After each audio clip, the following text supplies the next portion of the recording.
நம்ம பேசிட்டு இருக்கும்போது சொன்ன ஒரு விஷயம் நீங்க சொல்லியிருந்தீங்கன்னா, விஜய் அண்ணா வந்து நீங்க வந்து அவங்க சரியா கணிக்கல அப்படிங்கிற மாதிரி ஒரு விஷயம் சொன்னாங்க. அவருமே வந்து நான் இந்த ஒரு விஷயத்தை எடுத்து வைக்கணும்னு நான் நினைச்சேன். ஏன்னா எல்லாரும் வந்து அவரை இன்னொரு விஷயங்கள் வந்து சொல்லிட்டு இருந்த ஒரு விஷயம் என்னன்னு சொல்லிட்டு இருந்தாருன்னா, பத்திரிகையாளரை சந்திக்கவே மாட்டார் விஜய் அண்ணா. அவருக்கு பத்திரிகையாளரை சந்திக்கிறது கூட அவருக்கு வந்து கொஞ்சம் இதுவா இருக்கு. அவர் இன்னும் பேச மாட்டார் முழுசா அப்படின்னு சொல்லியிருந்தாரு. ஒருவேளை அவர் மைண்ட்ல நான் சிஎம் ஆனாதான் பத்திரிகையாளரை சந்திப்பேன்னு இருந்திருக்காரோ? அப்படியெல்லாம் கிடையாது. இப்போ பத்திரிகையாளரை சந்திக்கணும் அப்படிங்கிறது எந்த எதுக்கு இது இன்னொரு விஷயம் சொல்றேன்னு வச்சுக்கிட்டாங்கன்னா, அவர் ஒரு வார்த்தை சொல்லியிருந்தாரு. ஆனா இன்னைக்கு அதை வந்து ப்ரூவ் பண்ணிட்டாருன்னே சொல்லலாம். என்ன சொல்லியிருந்தாருன்னா, நீங்களாம் வந்து கட்சி ஆரம்பிச்சுதான் வீட்டுக்குள்ள போகணும், நான் வீட்டுக்குள்ள போய் தான் இந்த கட்சியை ஆரம்பிச்சிருக்கிறேன் அப்படின்னாரு. அதுல மேஜரா ரோல் பிளே பண்ணது வந்து பாத்தீங்கன்னா அந்த வீட்டுல இருக்க குழந்தைகள். அதெல்லாம் குழந்தைகள் சொல்லி நீங்க வந்து ஓட்டு விழுமா அப்படின்னு கேட்டவங்க எத்தனையோ பேர். ஏன் நானே வந்து ஒரு இது வச்சேன். என்னன்னா ஒரு குழந்தை இன்னொரு அப்பா வாங்க சொன்னா வாங்கிடுவீங்களா, இன்னொரு அம்மா வாங்க சொன்னா வாங்கிடுவீங்களான்னு ஒரு மூத்த பத்திரிகையாளர் இப்படி சொல்றாங்க. இது எந்த அளவுக்கு ஓட்டா மாறுமா அப்படின்னு நமக்கு தெரியலையே அப்படின்னு நான் கூட உங்களுக்கு ஒரு கொஸ்டினா வச்சேன். நீங்க கூட ஆனா கான்பிடண்டா சொன்னீங்க, நம்பு, கண்டிப்பா நம்பு, ஏன்னா இந்த நமக்கான ஒரு விஷயம். ஆமா. சோ இதெல்லாம் வந்து அவருக்கு வந்து பெரிய பிளஸ் பாயிண்ட் அமைஞ்சிருச்சா? இல்ல, நிச்சயமா அதுதான் மிகப்பெரிய பலம்னு நான் பாக்குறேன். இளைஞர்கள் அதே மாதிரி அவரோட இந்த எலெக்ஷனை பொறுத்த அளவுக்கு அவர் அவர் கேம்பெயின்ல வந்து அவர் வச்ச அந்த கோரிக்கைகள் இருக்கு இல்லையா, அதான் எப்படி சொல்றது, வந்து வாக்காளர்கள்ட்ட பொதுவா வந்து என்ன பேசுவாங்க, இப்போ வழக்கமான பொலிட்டிஷியன்ஸ் வந்து தாய்மார்களே இவர்களே வந்து நாங்க அதை பண்ணுவோம் இதை பண்ணுவோம் ஓட்டு கேளுங்க அப்படி போவோம் ஏதோ பேசுவாங்க. பட் அவர் பேசும்போது என்னன்னு பாத்தீங்கன்னா ஒரு கனெக்டிவிட்டி. எனக்கு ஒரு வாய்ப்பு கொடுங்க, உங்க பிள்ளைக்கு ஒரு வாய்ப்பு கொடுங்க, உங்க அண்ணனுக்கு ஒரு வாய்ப்பு கொடுங்க, உங்க மாமாவுக்கு ஒரு வாய்ப்பு கொடுங்க, தம்பிக்கு ஒரு வாய்ப்பு கொடுங்க அப்படின்னு சொல்லி அந்த ரிலேஷன்ஷிப்ல ஒரு கனெக்ட கொண்டு வச்சார்ல, அதுதான் ஒரு கோட்டாயிரம். அதே மாதிரி அவர் சொன்ன ஒரு முக்கியமான விஷயம், ஒரு பெரிய விஷயம் என்னன்னு சொல்ல பாத்தீங்கன்னா, 234 தொகுதியிலையும் நிக்கிறது விஜய் தான். ஆமா, நீங்க பெருசா ஈடுபட்டுச்சு இல்ல, இன்னைக்குன்னு இல்ல, அது டே ஒன்னுலயே அவர் சொல்லிட்டாரு. அதாவது 234 தொகுதியிலையும் நிற்பது விஜய். ஒற்றை முகம். நான் பல வீடியோ நாம பேசுன எல்லா விஜய், ஏன்னா அங்க ஸ்டார் கேண்டிடேட் இல்ல, ஸ்டார் வேல்யூ இல்ல. ஏன்னா இதெல்லாம் நம்ம முன்னாடி டிஸ்கஸ் பண்ணியிருந்தா இது ஒரு பெரிய விவாதமா எடுத்துருக்க மாட்டாங்க, நாம ஒரு மிகப்படுத்து பேசுற மாதிரி ஆயிட்டு இருக்கும். ஆனா இன்னைக்கு அது வந்து நடந்துருச்சு இல்ல. அதாக நான் ஏற்கனவே இதுக்கு முன்னாடி நிறைய பேசியிருக்கோம். இந்த எலெக்ஷனை பொறுத்த அளவுக்கு விஜய் ஒருவர் மட்டும்தான் வேட்பாளர். 234 தொகுதிக்கும் விஜய் தான் வேட்பாளர். சின்னம் தான் விஜய் அவர்களும் சின்னமும் மட்டும்தான் அங்க. இன்னைக்கு வந்து கிட்டத்தட்ட இப்ப நம்ம பேசிட்டு இருக்க இந்த நேரத்துல ஒரு 112 இடத்துல வந்துட்டாங்க. இந்த 112 பேர்ல எத்தனை எம்எல்ஏக்கள் பல பேருக்கு தெரியாது. இல்ல உண்மையாவே நான் எனக்கு வந்து அந்த அளவுக்கு ஓரளவுக்கு தான் தெரிய முடியுது, அதை நான் உண்மையை ஒத்துக்கிறேன். அப்ப தமிழ்நாடு முழுமைக்கும் கொண்டு போய் சேர்த்தது அவர் அந்த மக்கள்கிட்ட ஒரு கனெக்டிவிட்டியோட பேசினார்ல, அந்த ஒரு அன்போட பேசினார்ல, அந்த குழந்தைங்கிட்ட ஒரு கனெக்ஷனை உருவாக்கி வச்சிருந்தாரு பத்தியா, அதுதான் இன்னைக்கு கொண்டாந்து சேர்த்திருக்கு. இப்ப திமுகவை இவ்வளவு கீழே இறக்கி விட்டுருக்காரு அப்படின்னா அதுக்கு மிக முக்கியமான காரணம் இந்த குழந்தைகள் செய்த பிரச்சாரம். ஆமா, இந்த குழந்தைகள் வீட்டுக்குள்ள ஒரு டிபேட்டை உருவாக்குச்சுல்ல, அது நான் முன்னமே சொன்ன மாதிரி இந்த எலெக்ஷன் வந்து சாதாரணமா கடந்து போற ஒரு எலெக்ஷன் கிடையாது. இது வரும் தலைமுறைக்கு இந்திய திருநாட்டுல நடக்கிற இன்னும் மத்த ஸ்டேட்ல இன்னும் புதுசா வர்ற கட்சிகளுக்கெல்லாம் ஒரு கட்சியை எப்படி ஃபார்ம் பண்ணணும், அந்த கட்சியை வேறொரு மாற்று தளத்துக்கு எப்படி எடுத்துட்டு போகணுங்கிறது ஒரு முன்னுதாரணமான இந்த எலெக்ஷன் ஒரு முன்னுதாரணமான ஒரு கட்சி. அந்த கட்சி வந்து எப்படி அந்த இளைஞர்களை ஹேண்டில் பண்ணணும், அவங்க கிட்ட எப்படி வந்து விஷயங்களை கன்வே பண்ணணும், அவங்க மொழியில எப்படி பேசணும், அவங்களை எப்படி இந்த அரசியலுக்குள்ள கொண்டுகிட்டு வரணும் அப்படிங்கிறதுக்கு மிக மிக முக்கியமான சான்று டிவிக்கு நான் பாக்குறேன். இது இந்தியாவில இருக்கிற அதனாலதான் இன்னைக்கு இந்த எலெக்ஷனை நார்த் இந்தியாவில் இருக்கிற அத்தனை ஆங்கில ஊடகங்களும் டிபேட் பண்ணிட்டு உட்கார்ந்துருக்காங்க. ஏன்னா இது நாள் வரையிலையும் அந்த முதல் தலைமுறை வாக்காளர்கள் 30 வயசுக்கு கீழே இருக்கிற இளைஞர்கள், குறிப்பா இளம் பெண்கள், இந்த அரசியல் என்ன நடக்குது, தமிழ்நாட்டுல என்ன நடக்குது, எவ்வளவு ஃபண்டு வருது, எவ்வளவு ஃபண்டு மிஸ்யூஸ் ஆகுது, எவ்வளவு கொள்ளையடிக்கப்படுது, இது எதை பத்தியுமே கவலைப்படாம இருந்த ஒரு பெரும் கூட்டத்தை தன்னோட பார்வை பக்கம் திருப்பி அத்தனை பேரையும் அரசியல் பயப்படுத்தி அத்தனை பேரும் அரசியலை பேச வச்சு வீட்டுக்குள்ள போய், அது அதிமுக வீடோ திமுக வீடோ பாஜக வீடோ, எல்லார் வீட்டுக்குள்ளேயும் போய் அங்க ஒரு அரசியல் டிபேட்டை நடத்தினார்ல, அங்க வெற்றி அடைந்தார் அவர். அந்த வெற்றி தான் இன்னைக்கு மாபெரும் 2 மிகப்பெரிய கட்சிகளை 2 பக்கம் பிடித்து தள்ளிட்டு முன்னாடி வந்து நின்று இன்னைக்கு மிக மாபெரும் வெற்றி அடைஞ்சிருக்காரு. இது வந்து என்னை பொறுத்த அளவுக்கு ஒரு மிகப்பெரிய புரட்சின்னு தான் நான் சொல்லுவேன். உண்மையாவே ஒரு தமிழ்நாட்டுக்கு அடுத்த தலைமுறைக்கான ஒரு வழிகாட்டுதல்னு கூட சொல்லலாம் இல்லையா? அடுத்த தலைமுறைக்கான ஒரு வழிகாட்டுதல் இல்லை. இந்த தேர்தல்ல என்னை பொறுத்த வரைக்கும் ஒரு டிவி மீடியாவை தாண்டி, ஒரு பேப்பர் மீடியாவை தாண்டி ஒரு மீடியானா அது சோசியல் மீடியா வந்து ஒரு வேலையா பார்த்தது. ஏன்னா எல்லாரும் என்ன நினைச்சிருந்தாங்கன்னா, விஜய் வந்து பிரச்சாரம் பண்ண போடாம தடுத்துட்டா, விஜய் போய் 4 பேர்ட்ட பேசாம போயிட்டா எப்படி ஓட்டு விழுன்னு நினைச்சவங்க, இவங்க அங்க ஒவ்வொரு தொண்டனும் வந்து அந்த சோசியல் மீடியாவில் அவங்க பதிவு பண்ணணும், ஓட்டு போட்டு வந்து அந்த தன்னோட முத்திரையை பதிச்சதும் இன்னைக்கு அப்ப வந்து அது விளையாட்டுத்தனமா எடுத்துக்கிட்டவங்களாம் இன்னைக்கு இப்ப அது பேசும் பொருளாவே மாறும். இப்ப நம்ம 2 பேரும் டிஸ்கஸ் பண்ணிட்டோம். இதுக்கு முன்னாடி எல்லாம் வந்து பாத்தீங்கன்னா நிறைய ஊடகங்கள் அது வந்து ஒரு விளையாட்டை தான் சொல்லிட்டு இருந்தாங்க. அந்த ஒயிட் ட்ரெஸ் போட்டு ஒரு பேண்ட் போட்டு போன ஒரு தொகுதிக்கு எத்தனை பேர், இன்னும் ஒரு 10,000 பேர் போட்டிருப்பாங்களா, இன்னும் ஒரு 1,00,000 பேர் போட்டிருப்பாங்களான்னு நகையாடிட்டு எல்லாம் இருந்தாங்க. ஆனா இன்னைக்கு இந்த வெற்றியை பார்க்கும்போது எத்தனை பேர் வந்து அந்த சட்டையே போடலாம் கூட நாங்க தான் போய் ஓட்ட போட்டிருக்கேன்னு நிரூபிச்சிருக்காங்க. சோ இந்த மாதிரி ஒரு விஷயங்கள் வந்து இது ஒரு எடுத்துக்காட்டா எடுத்துக்கலாம் இல்லையா? நிச்சயமா இது வந்து அதான் சொன்னேன், ஒரு சைலண்டான ஒரு வேவ்ஸ் இருந்திருக்கு. அது இவங்களுக்கு அதான் இவங்க கணிக்க தெரியல. ஏன்னா நீ ஒரு ஃப்ரெஷ்ஷா பண்ணி உட்கார்ந்து அந்த ப்ராஜெக்டை தொட்டு இவங்க அந்த ஒர்க்கை பண்ணியிருந்தாங்கன்னா இவங்க ஈஸியா கணிச்சிருப்பாங்க. இவங்க ஏற்கனவே முன்னாடியே வந்து ரிசல்ட்டை ஃபிக்ஸ் பண்ணிக்கிறாங்க. விஜய் இதுக்குள்ளதான் வைக்கணும்னு ஃபிக்ஸ் பண்ணிட்டு ஒரு விஷயத்த அங்க தவறிட்டாங்க. நீங்க ஃப்ரீ ஹேண்டா பண்ணியிருந்தாங்கன்னா இவங்களுக்கும் ஒரு ரிசல்ட் கிடைச்சிருக்கும். ஆக்சிஸ் மை இந்தியா கிடைச்ச மாதிரி வேற சில நிறுவனங்களுக்கு கிடைச்ச மாதிரி இந்த மத்த பேருக்கும் கிடைச்சிருக்கும். இவங்க பிகினிங்கே அவர் எடுத்துக்கிறாங்க, அவர் அவ்வளவுதான் அப்படின்னு ஒரு ஃபிக்ஸ் பண்ணிட்டு ஊடகம் அந்த வேலையை சரியா பார்க்கலன்னு சொல்லுவாங்க. அதுதான் அந்த அழுத்தம் இருக்கும். நான் என்ன எதிர்பார்த்தேன்னா ஏதோ ஒரு கட்சியோட அழுத்துகள் இருக்குமோ அப்படின்னு எதிர்பார்த்தது. அது அழுத்தம் இருக்கா இல்லையான்னு அவங்கதான் சொல்ல முடியாது. ஆனா ஊடகத்துக்கு ஒரு தர்மம் இருக்கு, ஒரு அறம் இருக்கு, ஒரு நியாயம் இருக்கு.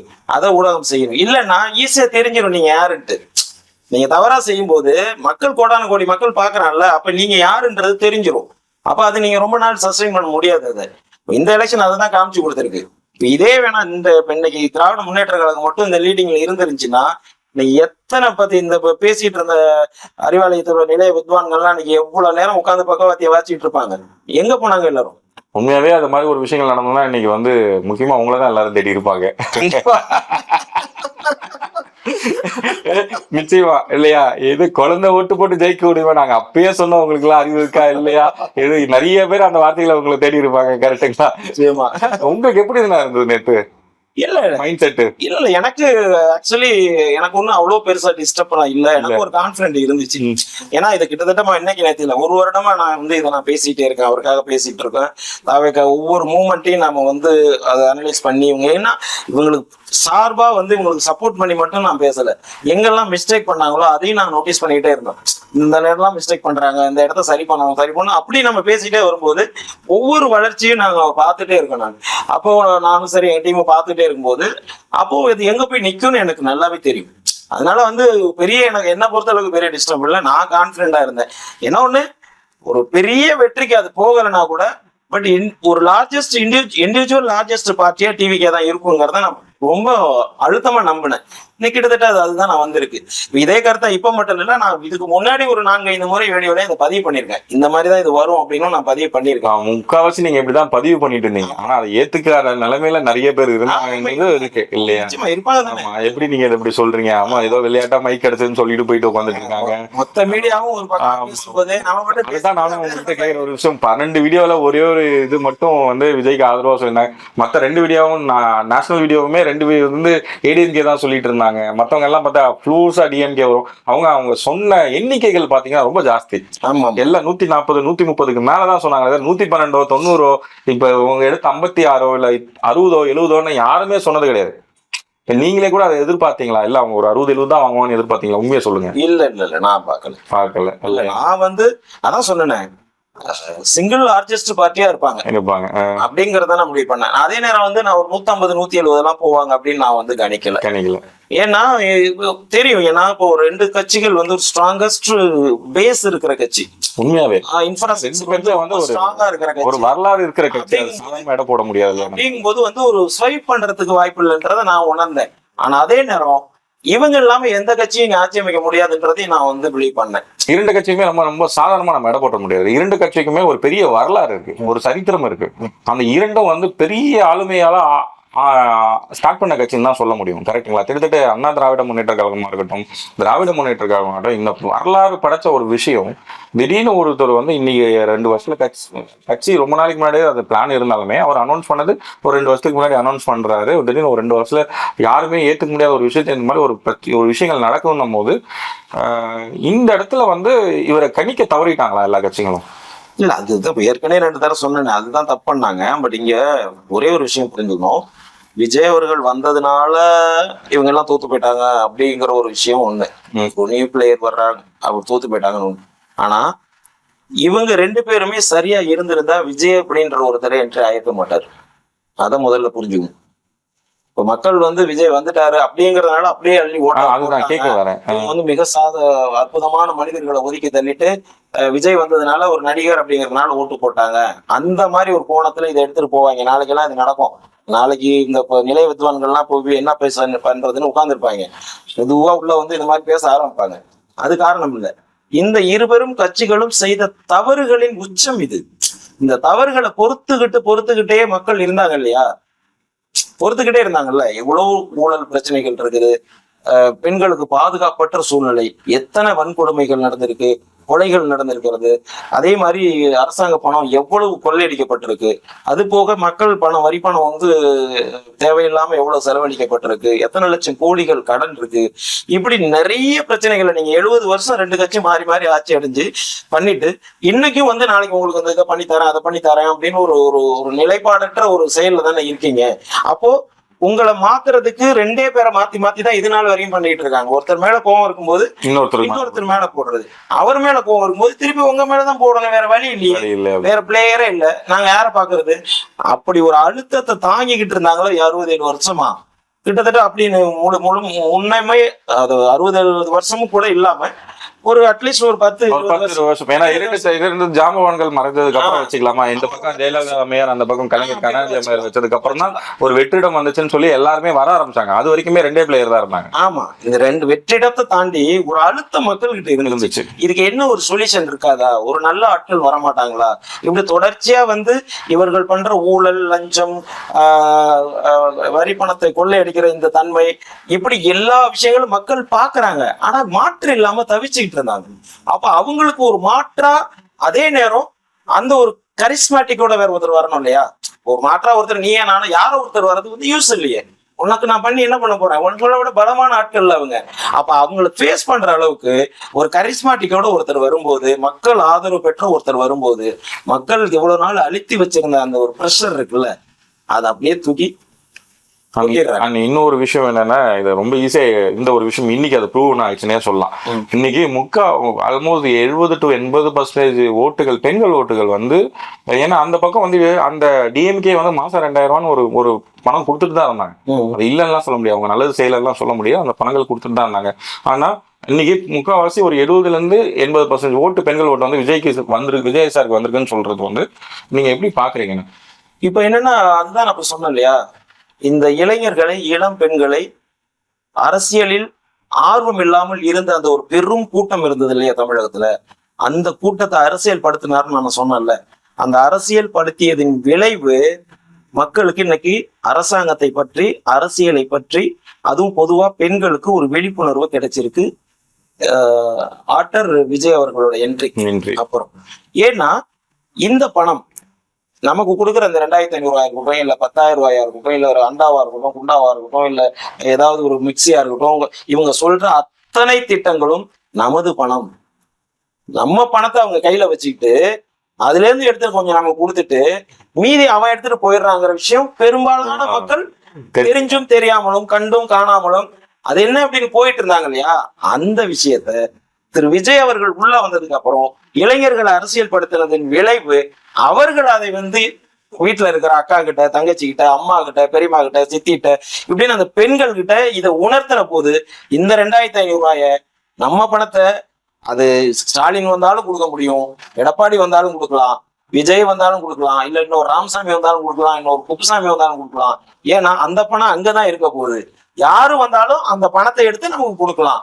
அது அவர்கள் பாக்கெட்ல இருந்து கொடுக்குற பணம் இல்ல, நம்ம பணத்தை எடுத்து நமக்கு கொடுக்கறதுக்கு இவங்க இருந்தா மட்டும்தான் கொடுக்க முடியுங்கிற ஒரு மாயை இருந்தது இல்ல. அந்த மாயை உடைத்தவர்கள் இந்த இளம் பெரும் கூட்டம். அந்த கூட்டத்தை அரசியல் வெளிப்படுத்தினது, அரசியல் குறிப்பிட்டோம்னா வயப்படுத்தினது. சொன்னாங்க இதை. அதனாலதான் அவர்கள் தற்கொலை கூட்டம்னு அவங்களை அமுக்க பார்த்தாங்க. மூக்க பார்த்து. இவங்க ஒண்ணு இல்ல இதை பார்த்து இந்த வேலையை இவங்க பார்த்துருவாங்கன்றதுனாலதான் இவங்களை ரொம்ப அண்டர்ஸ்டிமேட் இது பண்ணி அவங்களை அடக்க பார்த்தாங்க. அதை அவனுங்க பஸ்ட் அவுட் ஆகி அதை பெண்கள்கிட்ட கொண்டு சேர்த்தாங்கல்ல, அதனோட விளைவுதான் நீங்க கொடுக்குற பணத்தையும் வாங்கி போட்டுக்கிட்டு ஓட்ட விஜய்க்கு போட்டாங்க. இந்த இடத்துல வந்து திமுகவோ இல்ல ஏடிஎம்கேவோ இளைஞர் சக்தியை கவர் பண்றதுக்கு தெரியாம விட்டுட்டாங்களோ அப்படின்னு ஒரு விஷயங்கள் படுதோ, இல்ல அவங்கள அதை பத்தி யோசிக்காம விட்டுட்டாங்களோ அப்படிங்கிறது இருக்கா? அவங்களுக்கு தெரியும், எல்லாம் தெரியும். ஆனா இளைஞர் சக்தியை கவர் பண்றதுங்கிறது வந்து சும்மா ஏதோ ஒரு பணத்தை கொடுத்தோ ஒரு இது பண்ணி கவர் பண்றது இல்லை. அது தானா வரக்கூடிய ஒரு தன்னெழுச்சியான ஒரு எழுச்சி. அது விஜய் அவர்கள் இருக்குன்னா அது கோடியில் ஒரு பல கோடி பேர்ல பிறக்கிற ஒரு மனிதனாதான் ஒருத்தர் இருக்க முடியும். எல்லாருக்கும் அது வந்துடாது. எல்லாருக்கும் ஒரே விதமான உடல் அமைப்போடு தானே ஒரு மனிதன் பிறக்கிறான். எல்லாருக்கும் இல்லாம வந்துடுறது இல்லையே. அப்போ விஜய் அவர்கள்னா ஒரு என்டிஆர், ஒரு எம்ஜிஆர், ஒரு விஜய், இந்த பேட்டர்ன்ல ஒரு 50 வருஷத்துக்கு ஒரு ஆளு இந்த மாதிரி வருவாங்க. அந்த வகையில தான் என்டிஆருக்கு அப்புறம் எம்ஜிஆருக்கு அப்புறம் விஜய். இதுதான் அந்த பேட்டர்ன். இதுக்கப்புறம் ஒரு 50 வருஷம் கழிச்சு யாரோ ஒருத்தர் வருவார். அப்படித்தான் இது இருக்கும். அப்ப இந்த இளைஞர்கள் வந்து நீங்க வந்து கவர்றதுக்கு இவங்களுக்கு இளைஞருக்கு வந்து எல்லாருக்கும் ஒரு வண்டி கொடுப்பா, எல்லாருக்கும் வந்து ஒரு லேப்டாப் கொடு, எல்லாருக்கும் ஒரு மொபைல் போன கொடு அப்படின்னா உங்களுக்கு வந்துட மாட்டான். அது இயற்கையா வருவது. என்னமோ ஒரு காரணம் எதுன்னே தெரியாது. இன்னைக்கு விஜய் கூட்டத்தில் அப்படி கையை காமிக்கிறாரு, பெண்கள் கதறி அழுகுறாங்களே, எதுக்கு அழுகணும்? அந்த ஒரு விஷயம் நான் இன்னொரு பாயிண்ட் அதை சொல்ல வர்றது என்னன்னா, அந்த எல்லாரையும் தலைவரா பார்த்த இடத்துல வந்து தன்னோட அண்ணனை பார்க்க ஆரம்பிச்சிட்டாங்க, அது தன்னை ஃபீல் பண்ண ஆரம்பிச்சிட்டாங்கன்ற ஒரு விஷயங்கள் இருக்குல்ல. அதுதான் நான் சொன்னேன், அந்த கனெக்டிவிட்டி. ஒரு தலைவர், ஒரு அரசியல் தலைவர், தொண்டருங்கிற அந்த அண்ணன் அந்த பொலிட்டிக்கலுக்கும் மக்களுக்கும் இருக்கிற ஒரு கனெக்டை வந்து இவர் உடைச்சு வீட்டுல நான் தான் உங்களை பாத்துக்கணும் அப்படின்னு ஒரு நம்ப வச்சிட்டாரு விஜய். அதாவது நான் தான் சொன்னேன்மா, இந்த பழங்காலத்து இந்த அரசியல், அது மரபு அரசியல் இருக்கு இல்லையா, அது உடைச்சு இந்த மரபு அரசியலை டோட்டலா உடைச்சு சுக்குனரா தள்ளிட்டாரு. ஒரு அரசியலுங்கிறது இப்படித்தான் இருக்கணும்னு இல்ல, இது இப்படி இருக்கலாம். மக்களையும் அரசியல்வாதியையும் நீ வந்து தனித்தனியா வச்சிருக்காங்க இவங்க. அரசியல்வாதி வந்து ஒரு பிரம்மாண்டம் கிடையாது. இப்போ அரசியல்வாதி வந்து மக்கள்கிட்ட இருந்து வேறுபட்ட மக்கள் வந்து ஓட்டு போடக்கூடிய ஒரு கூட்டம். அரசியல்வாதி வந்து பாத்தீங்கன்னா அவர்களை ஆளக்கூடிய ஒரு பெரிய அரசர்கள், மாமன்னர்கள், பேரரசர்கள். இந்த மனநிலையில தான் அந்த அரசியல்வாதிகள் இவ்வளவு நாளா வந்து இந்த ஒரு நம்ம சமூகத்தை நடத்திட்டு இருந்தாங்க. அந்த இடத்த வந்து விஜய் அவர்கள் வந்து ஒரு மிகப்பெரிய ஆட்டம் பாம்பு வச்சு ஒட்டச்சு நகர்த்திட்டாரு. அவர் எப்படி கனெக்ட் பண்றாருன்னா, நான் தலைவன், நீ தொண்டன் கிடையாது, நான் உன்னோட அண்ணன், நான் உன்னோட மகன், நான் உன்னோட மாமா, குழந்தைங்களுக்கு நான் மாமா, என் தம்பிகளுக்கு நான், என் தங்கச்சிகளுக்கு நான் அண்ணன் அப்படின்னு அந்த இடத்துல வந்து ஒரு தலைவர் தொண்டருங்க இல்லாம உடைச்சு விட்டாரோ, அந்த ஒரு ரிலேஷன்ஷிப்புக்குள்ள கொண்டு வந்துட்டாரு. அதுதான் இன்னைக்கு வந்து இன்னைக்கு அவர் பல ஊர்களுக்கு போகல. அதுதான் சொல்ல வரேன், பல இடங்களுக்கு போகல, பல தொகுதி போய் பார்க்கவே இல்லை. இவர் போகாத தொகுதியெல்லாம் இன்னைக்கு பல ஆயிரம் ஓட்டு வித்தியாசத்துல வின் பண்ணுதுன்னா அது காரணம் என்ன? ஸ்டாலின் வந்து தமிழ்நாடு முழுக்க சுத்தி அடிச்சாரு. துண்டை சுத்தி பார்த்தாரு, சைக்கிள் ஓட்டி பார்த்தாரு, பேண்ட் போட்டு என்னென்னமோ பண்ணி பார்த்தாரு. எடப்பாடி ரவுண்டு கட்டினாரு. இவரை போகவே இல்லை. பல தொகுதி போகல. கிட்டத்தட்ட இந்த 234 தொகுதியில ஒரு 50 தொகுதி போயிருப்பாரா இல்ல 60 தொகுதி போயிருப்பாரான்னு தெரியல. மீதிகள்லாம் போகல. அப்போ பார்டர்ல இந்த பக்கம் அந்த பக்கம் மொத்த தொகுதியிலையும் வந்து உனக்கு இவ்வளவு 10,000 ஓட்டுகள் வருதுன்னா அது இயற்கையா வருவது. அப்ப நீங்க வந்து இளைஞர்களை கவர் பண்றதுக்கு ஒரு தனியா சிஸ்டம் போட்டு ஒரு பிளான் போட்டு ஒரு திட்டம் போட்டு எல்லாம் பண்ண முடியாது. அது இயற்கை. அது வந்து காலம் வந்து கொண்டு வந்து சேர்க்கும் சில தலைவர்களை. அப்படி கொண்டு வந்து சேர்த்தவர் தான் விஜய் அவர்கள்.